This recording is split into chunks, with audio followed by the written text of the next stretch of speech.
Hello friends, Pramod sir study point में एक बार फिर से आप सभी का स्वागत है। आज के वीडियो में आपके लिए क्लास 10 इतिहास पाठ 8 का प्रश्न उत्तर है। तो आइए पढ़ते हैं। पहला है छापाखाना। छापाखाना का परिभाषा देना है छापाखाना के बारे में। तो छापाखाना के आविष्कार का उतना ही महत्व है जितना कि आदि मानव द्वारा आग एवं पहिए का आविष्कार हुआ था, उतना ही महत्व छापाखाना का आविष्कार है। आरंभ में छापाखाना को अजूबा समझा गया। शुरुआत में छापाखाना को अजूबा समझा गया। विश्व जगत के लिए गुटेनबर्ग की यह महत्वपूर्ण देन है। छापाखाना जो है विश्व जगत के लिए, यह गुटेनबर्ग एक व्यक्ति है, यह उसकी महत्वपूर्ण देन है। दूसरा क्वेश्चन है गुटेनबर्ग के बारे में बताना है। तो गुटेनबर्ग जर्मनी का रहने वाला था। आधुनिक छापखानों का आविष्कार गुटेनबर्ग को ही माना जाता है। उसी ने टाइप बनाना और छपाई की मशीन भी बनाया। उसी ने क्या किया? टाइप बनाया और छपाई करने वाला मशीन भी बनाया। कौन? गुटेनबर्ग। ठीक है। तीसरा है बाइबिल। तो बाइबिल एक ईसाइयों का धर्म ग्रंथ है और ईसाई इसे सर्वाधिक पवित्र मानते हैं। बाइबिल एक ईसाइयों का पवित्र धर्म ग्रंथ है और ईसाई इसे सर्वाधिक पवित्र मानते हैं। गुटेनबर्ग ने सबसे पहले बाइबिल की ही छपाई की थी। गुटेनबर्ग ने सबसे पहले किस पुस्तक की छपाई की थी? बाइबिल की छपाई की थी। ठीक है दोस्तों। चौथा है घ नंबर रेशम मार्ग। रेशम मार्ग के बारे में। तो रेशम मार्ग कह रहा है चीन से रेशम का निर्यात यूरोप के देशों में होता था। रेशम व्यापार का इतना महत्व था कि जिस मार्ग से होकर यह भेजा जाता था उस मार्ग का नाम ही रेशम मार्ग पड़ गया। रेशम व्यापार का इतना महत्व था कि जिस मार्ग से होकर यह भेजा जाता था उस मार्ग का नाम ही रेशम मार्ग पड़ गया। यह था रेशम मार्ग। ठीक है दोस्तों।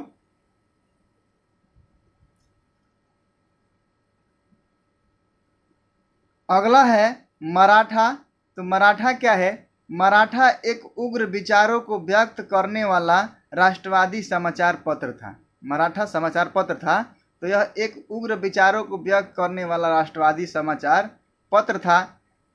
इसके संस्थापक बाल गंगाधर तिलक थे और यह अंग्रेजी पत्रिका था। यह पत्रिका था मराठा, अंग्रेजी पत्रिका था। इसके संपादक कौन थे? बाल गंगाधर तिलक थे। ठीक है। इसके बाद है यंग इंडिया। यह क्या है? यह भी एक पत्रिका है। सुनिएगा, यंग इंडिया देशभक्तिपूर्ण राष्ट्रवादी पत्र था। यंग इंडिया एक देशभक्तिपूर्ण राष्ट्रवादी पत्र था। इसके संपादक महात्मा गांधी थे। इसके संपादक कौन थे? महात्मा गांधी थे। यह अंग्रेजी भाषा में प्रकाशित होने वाला समाचार पत्र था। यह जो पत्र था अंग्रेजी भाषा में प्रकाशित होने वाला समाचार पत्र था। ठीक है। अगला है वर्नाक्यूलर प्रेस एक्ट। यह क्या है? तो यह एक्ट 1878 में लागू हुआ था। यह जो एक्ट है 1878 में लागू हुआ था और यह एक्ट केवल भारतीय भाषाओं में प्रकाशित समाचार पत्रों पर लागू होता था, क्योंकि अंग्रेजों द्वारा लगाया गया था और केवल भारतीय भाषाओं में प्रकाशित समाचार पत्रों पर लागू होता था। इसी एक्ट से बचने के लिए बंगला में प्रकाशित होने वाला समाचार पत्र जो है अमृत बाजार पत्रिका, बंगला में प्रकाशित होने वाला समाचार पत्र अमृत बाजार पत्रिका को अंग्रेजी भाषा में छापा जाने लगा। बंगला से किस भाषा में? अंग्रेजी भाषा में छापा जाने लगा। ठीक है।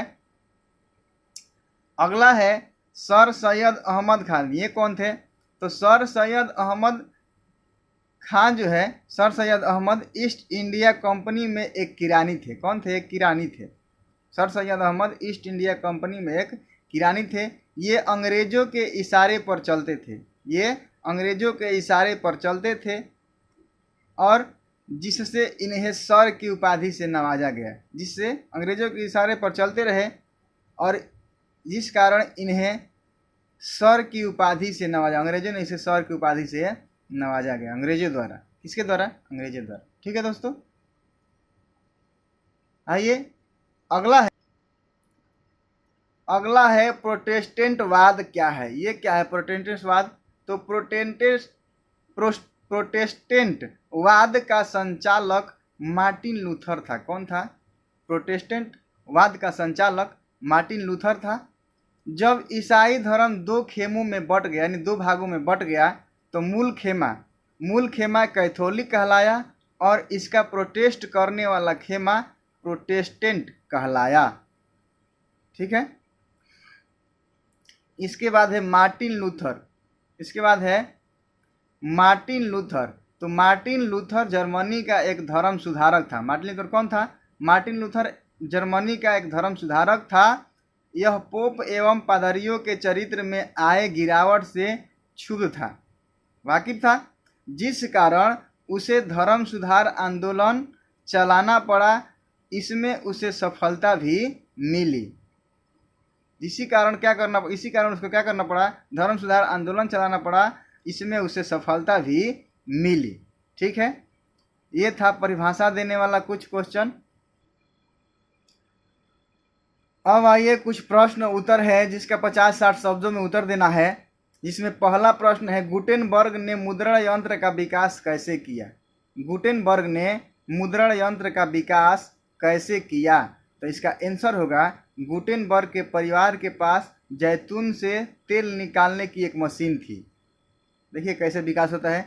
गुटेनबर्ग के परिवार के पास जैतून से तेल निकालने की एक मशीन थी। उसने उसी मशीन में, किसने? तो गुटेनबर्ग ने, उसने उसी मशीन में कुछ हेर फेर करके, उसी मशीन में कुछ बदला बदली करके, हेर फेर करके मुद्रण यंत्र का विकास कर लिया। क्या किया? मुद्रण यंत्र का विकास कर लिया।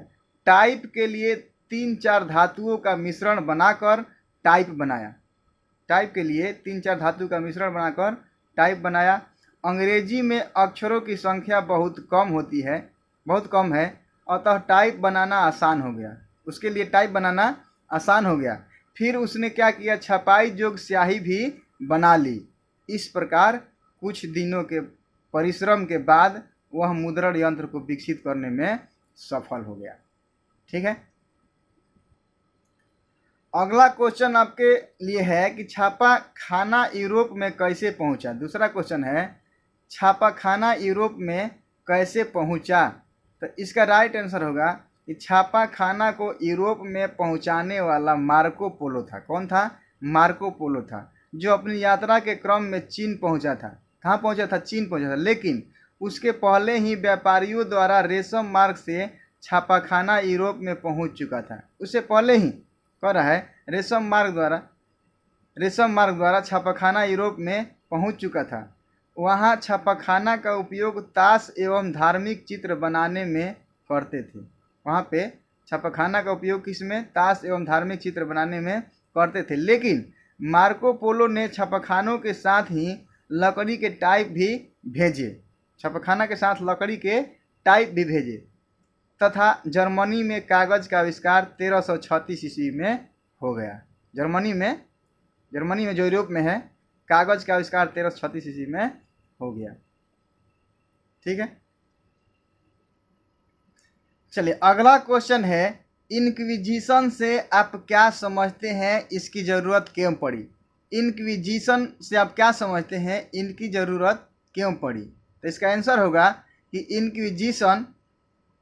इंक्विजिशन वह कार्य था जिसके द्वारा कैथोलिक चर्च, इंक्विजिशन आधा कर रहेगा यहाँ पे, इंक्विजिशन वह कार्य था जिसके द्वारा कैथोलिक चर्च के पादरियों ने धर्म सुधार आंदोलन की कार्रवाइयों पर प्रतिबंध लगाने का प्रयास किया। धर्म सुधार आंदोलन की कार्रवाइयों पर प्रतिबंध लगाने का प्रयास किया। बाइबिल की मुद्रित प्रतियों के मिलने से, बाइबिल की जो छपाई हुई थी उसके मिलने से कम पढ़े लिखे लोग भी बाइबिल में उल्लिखित बातों का अपने सोच के अनुसार अलग अलग अर्थ निकालने लगे। क्या करने लगे? वो लोग अपने सोच के अनुसार अलग अलग अर्थ निकालने लगे। उनकी व्याख्या भी वे अपने ढंग से करने लगे। अब उसकी व्याख्या वे लोग अपने ढंग से करने लगे, जो चर्च की मान्यताओं के विरुद्ध जाता था, जो चर्च की मान्यताओं के विरुद्ध जाते थे।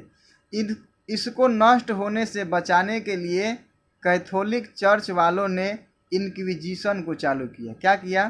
कैथोलिक चर्च वालों ने इनक्विजिशन को चालू किया, लेकिन इससे धर्म सुधार आंदोलन रुका नहीं बल्कि और जोर पकड़ने लगा। क्या हुआ कि धर्म सुधार इससे रुका नहीं और जोर पकड़ने लगा। ठीक है, अगला क्वेश्चन है पांडुलिपि क्या है और इसकी क्या उपयोगिता है। पांडुलिपि क्या है? एक लिपि है, जैसे देवनागरी लिपि होता है वैसे पांडुलिपि है। पांडुलिपि क्या है, इसकी क्या उपयोगिता है? तो पांडुलिपि हस्तलिखित उस पुस्तक को कहते हैं। पांडुलिपि हस्तलिखित यानी हाथों से लिखी हुई उस पुस्तक को कहते हैं जिसे देखकर आधुनिक काल में कंपोज होता है और छपाई होती है। जिसको देखकर ही आज के युग में आधुनिक काल में कंपोज होता है और उसकी छपाई होती है।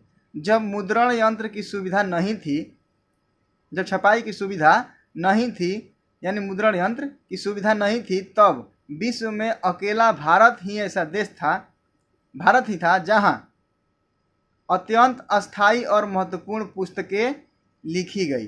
भारत ही एक ऐसा देश था जहां अत्यंत अस्थायी और महत्वपूर्ण पुस्तकें लिखी गई। रामायण, महाभारत, पुराण, उपनिषद, रामायण, महाभारत, पुराण, उपनिषद आदि पांडुलिपियाँ ही थी। कौन सी लिपि थी? पांडुलिपियाँ ही थी, जो बाद में पुस्तक के रूप में मुद्रित की गई, जो बाद में पुस्तक के रूप में छापी गई। पांडुलिपि की उपयोगिता है, अब देखिए उपयोगिता क्या है। तो पांडुलिपि की उपयोगिता है कि ये हजारों लाखों वर्ष तक सुरक्षित रखी जा सकती है या इनसे लाखों लाख पुस्तकें छापी जा सकती है। ठीक है, इसके बाद नेक्स्ट क्वेश्चन है, लास्ट क्वेश्चन, लॉर्ड लिटन ने राष्ट्रीय आंदोलन को गतिमान बनाया कैसे? लॉर्ड लिटन ने राष्ट्रीय आंदोलन को गतिमान बनाया कैसे? तो ध्यान दीजिएगा, आंसर है लॉर्ड लिटन ने 1878 के एक्ट के सभी घिनौने प्रावधानों को 1910 में पुनः लागू कर दिया। 1878 के जो एक्ट था उसके सभी जितने ही घिनौने प्रावधान थे, कार्य थे, उसको 1910 ईस्वी में पुनः लागू कर दिया। देश में इसकी घोर प्रतिक्रिया हुई, देश में इसकी घोर प्रतिक्रिया हुई और लॉर्ड लिटन के कानून से सभी राष्ट्रवादी एक स्वर में बोलने लगे। सभी राष्ट्रवादी एक हो गए, एक स्वर में बोलने लगे। राष्ट्रीय आंदोलन को एक नई संजीवनी मिल गई, राष्ट्रीय आंदोलन को एक नया जीवन मिल गया। 1921 में तेज बहादुर सप्रू की अध्यक्षता में एक प्रेस कमेटी बनी, प्रेस कमेटी बनाया गया। इसकी सिफारिश पर, मतलब इस कमेटी की सिफारिश पर 1910 के अधिनियम को रद्द कर देना पड़ा। इसी कारण कहा जाता है कि लॉर्ड लिटन ने राष्ट्रीय आंदोलन को गतिमान बनाया। ठीक है, ये था इतिहास का जो लास्ट चैप्टर है उसका क्वेश्चन आंसर। तो ये क्वेश्चन आंसर अति महत्वपूर्ण एग्जाम के लिए आप लोग पढ़ लीजिए, इसको नोट कर लीजिए और रट जाइए। फिर मिलेंगे हम अगले वीडियो में, तब तक के लिए इजाज़त, धन्यवाद।